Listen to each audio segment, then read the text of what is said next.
해시태그 32년 전 저를 버리고 떠난 어머니였습니다. 해시태그 재벌 회장이 된 아들이 거지 차림으로 찾아가자 어머니가 건넨 첫마디. 여러분은 평생 가슴에 박혀 빠지지 않는 말 한마디가 있으십니까? 제 가슴에 박힌 말은 이 한마디였습니다. 엄마 금방 올게.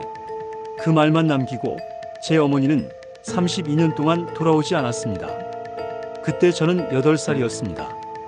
분식집 의자에 앉아 다 식어버린 물컵을 만지며 계속 문만 바라봤습니다. 1시간, 2시간, 3시간이 지나도 어머니는 오지 않았습니다. 가게 아주머니가 물었습니다. 얘야, 엄마 어디 가셨니? 저는 아무것도 모르고 대답했습니다. 금방 온댔어요. 하지만 그날 밤 어머니는 오지 않았습니다. 그리고 저는 그날 처음 알았습니다. 세상에는 아무리 기다려도 돌아오지 않는 사람이 있다는 것을요. 1989년 겨울, 저는 강원도의 작은 탄광촌에서 살았습니다. 아버지는 광부였습니다. 늘 얼굴과 손에 까만 석탄가루를 묻히고 퇴근하셨지만 집에 들어올 때만큼은 세상에서 가장 환하게 웃는 분이었습니다. 우리 준호, 아빠 왔다. 아버지는 피곤한 몸으로도 저를 번쩍 들어올려 목마를 태워주셨습니다. 돈은 없었습니다. 겨울이면 방 안에서도 입김이 나왔고 밥상에는 김치와 된장국이 전부인 날도 많았습니다. 그래도 저는 가난하다고 느낀 적이 없었습니다. 아버지가 있었고 어머니가 있었으니까요. 하지만 행복은 한순간에 무너졌습니다. 그해 겨울, 광산 붕괴 사고가 일어났습니다. 어머니는 제 손을 잡고 광산 입구에 서 있었습니다. 아빠 괜찮겠지? 제가 묻자 어머니는 대답하지 못했습니다. 아버지는 끝내 돌아오지 못했습니다. 장례식이 끝난 뒤부터 집안은 하루가 다르게 무너졌습니다. 빚쟁이들이 찾아왔고 집 앞 물건들이 하나씩 사라졌습니다. 어머니는 밤마다 부엌에서 혼자 울었습니다. 어느 날 밤 작은 이모가 찾아왔습니다. 언니, 이대로는 못 살아. 나도 알아. 애는 어떡할 건데? 한참 침묵이 흘렀습니다. 그리고 어머니가 아주 작은 목소리로 말했습니다. 솔직히 무서워. 그 말을 듣는 순간 어린 저도 알았습니다. 어머니가 저를 아들이 아니라 짐처럼 느끼고 있다는 것을요. 며칠 뒤 어머니는 저에게 새 운동화를 사주셨습니다. 제가 시장 신발가게 앞에서 늘 바라만 보던 파란색 운동화였습니다. 엄마, 이거 진짜 내 거야? 응. 우리 준호 신으라고 샀어. 저는 너무 좋아서 방 안에서 몇 번이나 신어봤습니다. 그때는 몰랐습니다. 그게 이별 선물이었다는 걸요. 그리고 며칠 후 어머니는 저를 버스터미널 근처 분식집으로 데려갔습니다. 우리 준호, 짜장면 좋아하지? 응. 어머니는 저를 보며 거의 먹지 않았습니다. 식사가 끝나자 어머니는 제 머리를 쓰다듬었습니다. 준호야, 여기서 잠깐만 기다려. 어디가? 엄마 금방 올게. 그 말이 마지막이었습니다. 저는 그 자리에서 계속 기다렸습니다. 가게 문이 열릴 때마다 벌떡 일어났습니다. 하지만 들어오는 사람은 어머니가 아니었습니다. 해가 지고 가게 아주머니가 불을 끄기 시작했을 때야 저는 울기 시작했습니다. 엄마가 안 와요. 그날 저는 경찰서에서 잠을 잤습니다. 낯선 경찰 아저씨가 이불을 덮어주며 말했습니다. 괜찮다?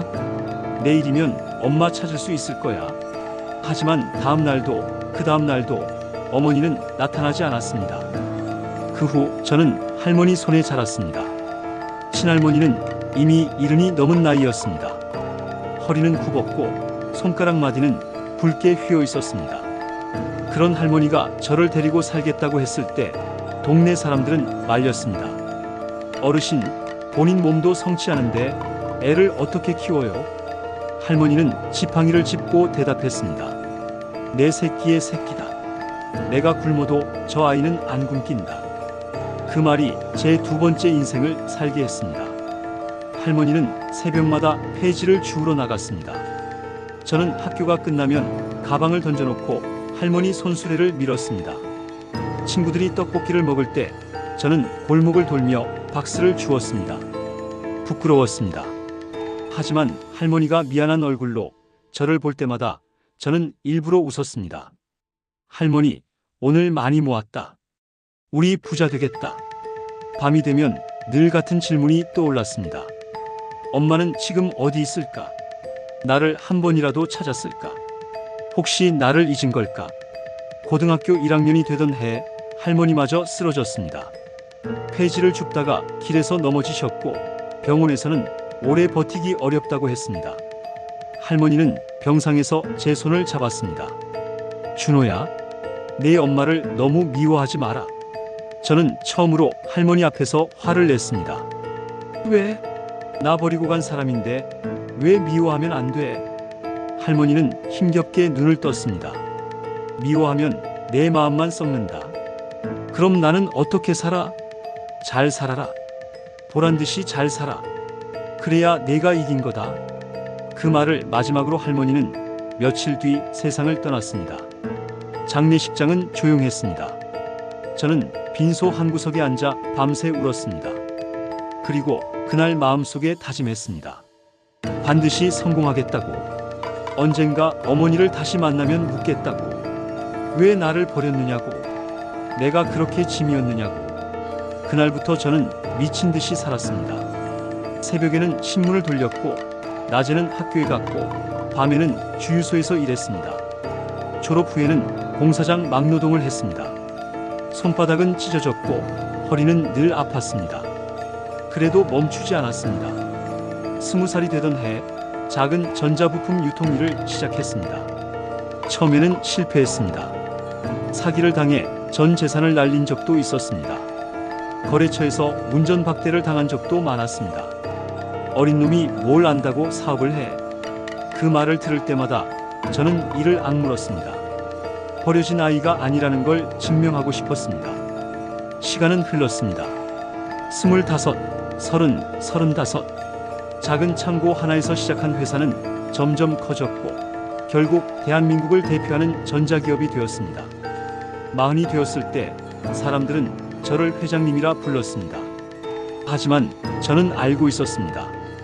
아무리 큰 집에 살아도 제 마음 한구석은 여전히 그 분식집 의자에 앉아 있다는 것을요.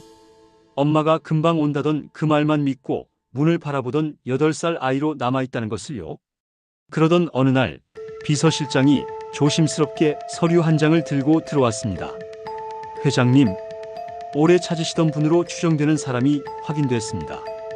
누구 말입니까? 회장님의 친어머니입니다.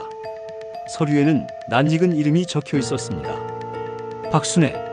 제 어머니의 이름이었습니다. 어머니는 지방의 작은 임대 아파트에 살고 있었습니다. 재혼을 했고 새 가정에서 낳은 아들도 하나 있다고 했습니다. 저는 그 서류를 한참 동안 바라봤습니다. 화가 날 줄 알았습니다. 당장 달려가 따질 줄 알았습니다. 그런데 이상하게도 제일 먼저 든 생각은 이것이었습니다. 어머니는 나를 기억하고 있을까? 나를 버린 나를 한 번이라도 후회했을까? 그래서 저는 회장으로 찾아가지 않기로 했습니다. 제가 성공한 아들이라는 걸 알기 전에 어머니가 어떤 사람인지 확인하고 싶었습니다. 며칠 뒤 저는 낡은 점퍼를 입고 해진 운동화를 신었습니다. 수염도 깎지 않았습니다. 누가 봐도 초라한 사람처럼 보이게 일부러 제 모습을 낮췄습니다. 그렇게 32년 만에 어머니가 산다는 임대 아파트 앞에 섰습니다. 심장이 미친 듯이 뛰었습니다. 초인종을 눌렀습니다. 잠시 후 문이 열렸습니다. 제 기억 속 젊고 고운 어머니는 없었습니다. 대신 주름진 얼굴의 노인이 서 있었습니다. 하지만 저는 단번에 알 수 있었습니다. 어머니였습니다. 저는 입술을 떨며 아무 말도 하지 못했습니다. 어머니는 저를 위아래로 훑어봤습니다. 그리고 제 얼굴을 알아보지 못한 채 차갑게 말했습니다. 할아버지. 그 한마디에 제 가슴이 내려앉았습니다.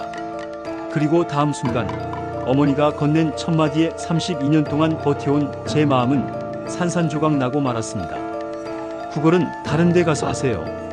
그 말을 듣는 순간 저는 아무 말도 할 수 없었습니다. 32년 동안 제 마음속에서 수천 번 상상했던 만남이었습니다. 어머니가 저를 알아보고 울면서 끌어안을 거라고 생각한 적도 있었습니다. 미안하다고, 하루도 너를 잊은 적이 없었다고 말해주길 바란 적도 있었습니다. 하지만 현실의 어머니는 저를 알아보지 못했습니다. 아니, 알아보지 못한 것보다 더 아팠던 것은 그 눈빛이었습니다. 가난하고 초라한 사람을 보는 차가운 눈빛, 자기 집 앞에 찾아온 귀찮은 사람을 빨리 내쫓고 싶어하는 표정. 저는 떨리는 목소리로 겨우 입을 열었습니다. 죄송합니다. 물 한 잔만 얻어 마실 수 있을까요? 어머니는 인상을 찌푸렸습니다. 요즘 세상에 왜 남의 집 문을 두드려요? 관리실 가세요. 그 순간 안쪽에서 남자 목소리가 들렸습니다. 엄마, 누구야? 젊은 남자가 현관 쪽으로 나왔습니다. 박도윤. 어머니가 새 가정에서 낳은 아들이었습니다. 어머니는 그 아들을 향해 목소리를 바꿨습니다. 아니야, 도윤아. 어떤 이상한 사람이 물 달라고 해서. 그 말에 제 가슴이 또 한 번 내려앉았습니다. 이상한 사람. 저는 어머니에게 그런 사람이 되어 있었습니다. 저는 급히 말했습니다. 죄송합니다. 저는 사람을 찾고 있습니다. 누구를요? 저는 어머니의 얼굴을 똑바로 바라봤습니다. 박순의 씨를 찾습니다. 그 이름을 듣자 어머니의 얼굴이 굳었습니다. 하지만 어머니는 곧 아무렇지 않은 척 물었습니다. 제가 박순애인데요. 왜요? 저는 목이 메었습니다. 예전에 강원도 탄광촌에 사셨던 적이 있습니까? 어머니의 얼굴에서 혈색이 사라졌습니다. 도윤이 물었습니다. 엄마 아는 사람이야? 어머니는 급하게 대답했습니다. 아니야, 모르는 사람이야. 저는 말했습니다.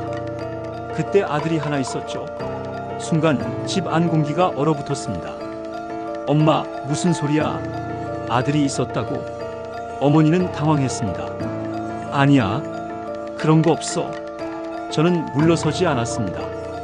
정말 기억 안 나십니까? 뭘요? 버스터미널 근처 분식집. 어머니의 눈동자가 흔들렸습니다. 파란 운동화, 짜장면. 어머니는 한 손으로 문틀을 붙잡았습니다. 하지만 곧 표정을 바꿨습니다. 모르겠네요. 정말 모르시겠습니까? 모른다니까요. 그 대답을 듣는 순간 저는 알았습니다. 기억하지 못하는 것이 아니었습니다. 기억하고 싶지 않은 것이었습니다. 저는 마지막으로 물었습니다. 그 아이가 지금 어떻게 살고 있는지 궁금한 적 없으셨습니까? 어머니는 잠시 침묵했습니다. 그리고 차가운 목소리로 말했습니다. 죽었겠죠? 저는 숨이 멎는 줄 알았습니다. 뭐라고요? 그 시절에 버려진 애가 뭐 제대로 살았겠어요? 솔직히 저는 모릅니다. 찾아볼 생각은요? 없었어요. 단 한 번도요? 어머니는 저를 노려봤습니다. 그때는 나도 살기 힘들었어요. 그 말은 어느 정도 이해할 수 있었습니다. 그래서 저는 32년 동안 수없이 미워하다가도 다시 이해하려 애썼습니다. 하지만 다음 말이 제 마음을 완전히 무너뜨렸습니다. 어머니는 한숨을 쉬며 말했습니다. 솔직히 말하면 그 애는 짐이었어요. 도윤도 저도 아무 말도 하지 못했습니다. 그 애만 없었어도 내 인생이 그렇게 망가지진 않았을 거예요. 나는 겨우 살려고 도망친 거예요. 저는 주먹을 꽉 쥐었습니다. 그래도 어머니잖아요. 어머니가 저를 쳐다봤습니다. 뭐라고요? 아무리 힘들었어도 그 아이에게는 세상에 하나뿐인 어머니였잖아요. 어머니의 표정이 굳었습니다. 당신이 뭘 안다고 그래요? 그 말에 저는 웃음이 나왔습니다. 슬퍼서 나오는 웃음이었습니다. 제가 뭘 아느냐고요? 저는 천천히 주머니에서 낡은 물건 하나를 꺼냈습니다. 파란색 운동화 끈이었습니다. 어머니가 마지막으로 사준 운동화에서 잘라 보관해온 끈이었습니다. 제게는 32년 동안 버리지 못한 마지막 증거였습니다. 어머니가 그것을 보는 순간 얼굴이 하얗게 질렸습니다. 그게, 저는 조용히 말했습니다. 그날 사주신 운동화입니다. 어머니의 입술이 떨렸습니다. 설마. 저는 고개를 들었습니다. 저입니다. 분식집에서 어머니를 기다리던 아이. 도윤이 뒤로 한 걸음 물러섰습니다. 한참 뒤 어머니의 눈에 눈물이 고였습니다. 준호, 그 이름을 듣는 순간 제 안에 남아있던 무언가가 무너졌습니다. 32년 동안 듣고 싶었던 이름이었습니다. 하지만 막상 듣고 나니 따뜻하지 않았습니다. 너무 늦었기 때문입니다. 어머니는 손을 뻗었습니다. 준호야. 저는 한 걸음 뒤로 물러났습니다. 찾아보셨습니까? 한 번이라도요? 어머니는 대답하지 못했습니다. 그 침묵이 대답이었습니다. 도윤이 떨리는 목소리로 물었습니다. 형이라는 거예요? 저는 도윤을 바라봤습니다. 그에게 죄는 없었습니다. 어머니는 갑자기 제 다리를 붙잡았습니다. 준호야, 엄마가 잘못했다. 저는 아무 말도 하지 않았습니다. 그때는 정말 살 수가 없었어. 빚쟁이들이 매일 찾아오고 내 아버지는 죽고 나는 너무 무서웠어. 그래서 저를 버렸습니까? 미안하다. 미안하다는 말 32년 동안 준비하신 겁니까? 어머니는 울었습니다. 엄마도 너를 잊고 산 건 아니야. 저는 조용히 물었습니다. 그럼 왜 아까는 모른다고 하셨습니까? 어머니의 울음이 멈췄습니다. 왜 아까는 그 아이가 짐이었다고 하셨습니까? 그건 제가 성공한 사람처럼 보이지 않았기 때문이죠. 어머니는 고개를 들지 못했습니다. 저는 낡은 점퍼 안쪽 주머니에서 명함 하나를 꺼냈습니다. 그리고 현관 앞 신발장 위에 올려두었습니다. 도윤이 먼저 명함을 집어들었습니다. 그의 눈이 커졌습니다. 대한전자그룹. 도윤의 목소리가 떨렸습니다. 회장 강준호. 어머니의 얼굴이 굳었습니다. 회장? 저는 조용히 말했습니다. 사람들은 저를 회장님이라고 부릅니다. 어머니는 믿을 수 없다는 듯 저를 바라봤습니다. 내가 그 강준호 회장이라고? 저는 대답하지 않았습니다.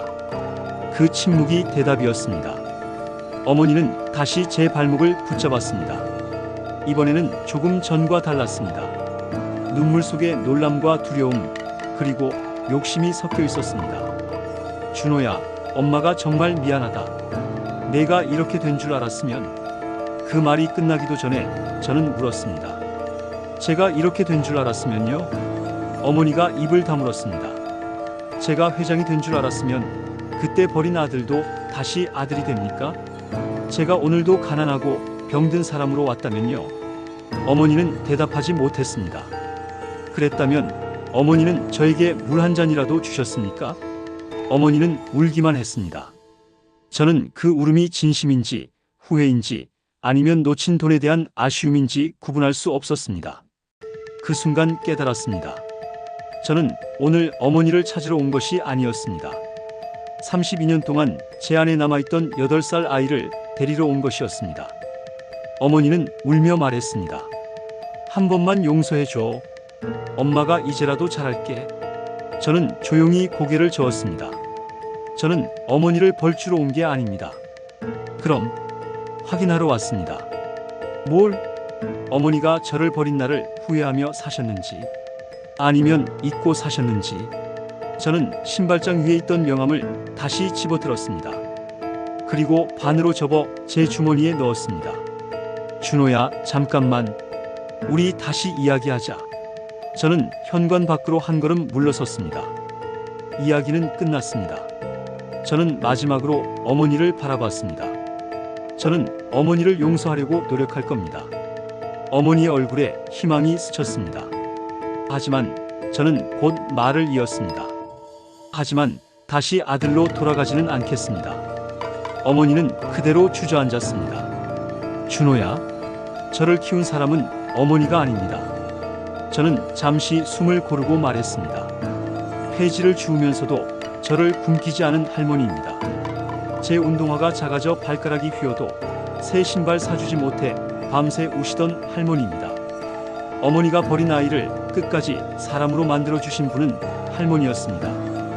어머니는 아무 말도 하지 못했습니다. 도윤도 고개를 숙였습니다. 저는 마지막으로 말했습니다. 그러니 제 어머니는 한 분뿐입니다. 그 말을 남기고 저는 돌아섰습니다. 등 뒤에서 어머니의 울음소리가 들렸습니다. 준호야, 한 번만, 엄마 한 번만 봐줘. 하지만 저는 돌아보지 않았습니다. 아파트를 나오자 비가 내리고 있었습니다. 차 안에서 기다리던 비서실장이 급히 우산을 들고 뛰어왔습니다. 회장님, 괜찮으십니까?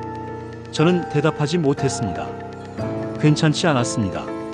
하지만 이상하게도 마음 한구석은 조금 가벼워져 있었습니다. 오랜 세월 붙잡고 있던 질문의 답을 들었기 때문입니다. 저는 비서실장에게 말했습니다. 할머니, 산소로 갑시다. 몇 시간 뒤 저는 산속 작은 묘 앞에 섰습니다. 비에 젖은 잡초를 손으로 뽑고 준비해온 국화꽃을 내려놓았습니다. 그리고 오래전 할머니가 좋아하던 팥빵 하나를 묘 앞에 놓았습니다. 할머니, 목소리가 떨렸습니다. 나 다녀왔어. 할머니 말대로 보란듯이 살았어. 저는 주머니에서 낡은 운동화 끈을 꺼냈습니다. 32년 동안 버리지 못했던 어머니의 마지막 흔적. 저는 그것을 할머니 묘 옆에 조심히 묻었습니다. 이제 그만 기다릴게.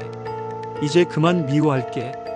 그리고 이제는 나도 내 인생 살게. 그 말을 끝으로 저는 처음으로 편하게 울었습니다. 며칠 뒤 어머니에게서 연락이 왔습니다. 비서실을 통해서였습니다. 만나고 싶다는 말, 용서를 빌고 싶다는 말, 그리고 경제적으로 어렵다는 말까지 함께 전해졌습니다. 저는 한참 동안 생각했습니다. 그리고 비서실장에게 말했습니다. 생활이 어렵다면 법적인 복지 지원을 받을 수 있게 안내해 주세요.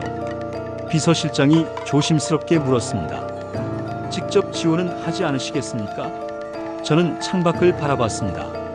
하지 않겠습니다. 돈으로 모자 관계를 다시 살 수는 없습니다. 그것이 제가 내린 마지막 결정이었습니다. 저는 어머니를 굶게 만들 생각은 없었습니다. 하지만 제 인생을 버린 대가를 돈으로 보상받게 하고 싶지도 않았습니다. 용서와 관계 회복은 다른 문제였습니다. 그리고 저는 더 이상 8살 아이가 아니었습니다. 세월이 조금 더 흐른 뒤 저는 제 이름으로 작은 장학재단을 만들었습니다. 대상은 부모에게 버림받았거나 조부모 손에 자란 아이들이었습니다. 재단 설립식에서 기자가 물었습니다. 회장님, 왜 이런 재단을 만드셨습니까? 저는 잠시 침묵했습니다. 그리고 대답했습니다. 어릴 때 저는 누군가가 돌아오기만을 기다렸습니다. 기자들이 조용해졌습니다. 하지만 이제는 압니다. 기다리는 아이에게 필요한 건 돌아오지 않는 사람의 약속이 아니라 지금 곁에서 손잡아주는 사람이라는 것을요. 그날 행사장 한쪽에는 할머니 사진이 놓여 있었습니다. 저는 꽃다발을 들고 그 앞에 섰습니다. 할머니, 이제는 제가 다른 아이들 손을 잡아줄게요. 그 순간 제 마음속 8살 아이가 처음으로 웃는 것 같았습니다. 여러분은 어떻게 생각하시나요? 부모라는 이름은 낳았다는 이유만으로 완성되는 걸까요?